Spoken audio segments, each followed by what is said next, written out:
You're sitting there trying to meditate, and you're squeezing your eyes shut. You're white-knuckling your way through a session, forcing your mind to be quiet. Relaxation happens when you stop doing something. It is the systematic removal of your own resistance to the current moment. The instruction to relax and release sounds incredibly simple on paper. Yet, as human beings, our instinct is to turn that instruction into a high-stakes wrestling match with our own thoughts. To figure out why that happens, we are going to troubleshoot the 5 most common errors that turn spiritual growth into a struggle. Then we will walk through a precise 3-step reset: notice, relax, and release. The objective is to stop being the active blockage to your own inner peace. Mistake number 1 usually happens the exact moment you feel tension. You try to make the disturbance itself, that specific anxious thought or frustrated emotion, relax. You cannot control the energy of a stored thought. It is going to throb, pulse, and demand your attention. The only thing you can actually control is your reaction to it. You don't relax the thought. You relax. Sigmund Freud and modern psychology outline our tendency to store what we cannot handle. By fighting these old disturbances, we keep them alive. We trap them inside by refusing to let them pass. That leads straight into mistake number 2, becoming the Olympic relaxer.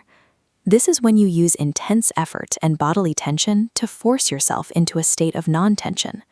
The actual spiritual process does not take a long time, but it will take forever if you leave your foundation of struggle intact and try to stack spirituality on top of it.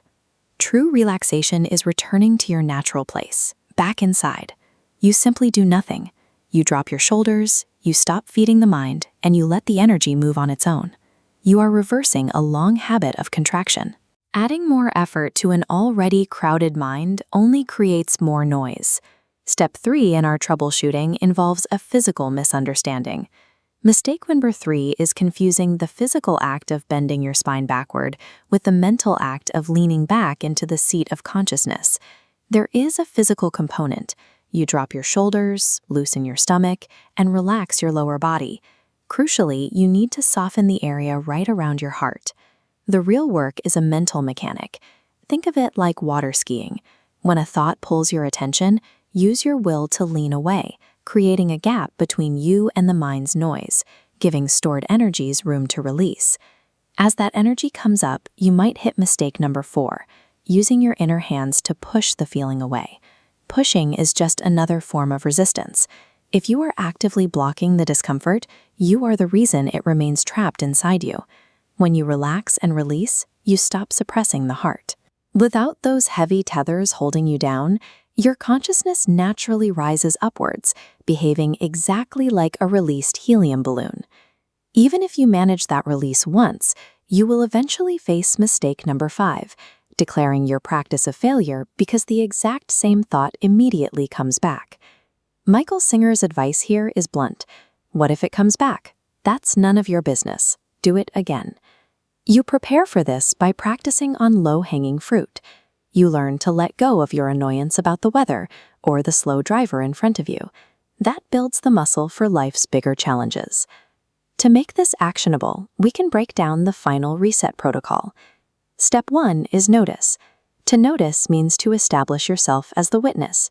As described thousands of years ago in the Yoga Sutras, you sit in the seat of self and simply see the thought without getting pulled down into it. Step 2 is relax. The moment you notice that inner disturbance, you immediately and physically soften your body in the face of the discomfort. Step 3 is release. This is the mental act of letting go of the rope. You give the energy permission to pass right through you without judgment. That is your entire job. You stay seated in your center, and you let the noise of the mind do whatever it needs to do. This brings us to a crucial realization, one that Oprah Winfrey highlighted from Singer's work. The moment in front of you isn't bothering you. You are bothering yourself about the moment in front of you. Stopping the struggle with reality ends the state of constant distraction. You return to a center where your awareness can finally experience its own nature, what the yogis call Sat Chit Ananda, or eternal conscious ecstasy.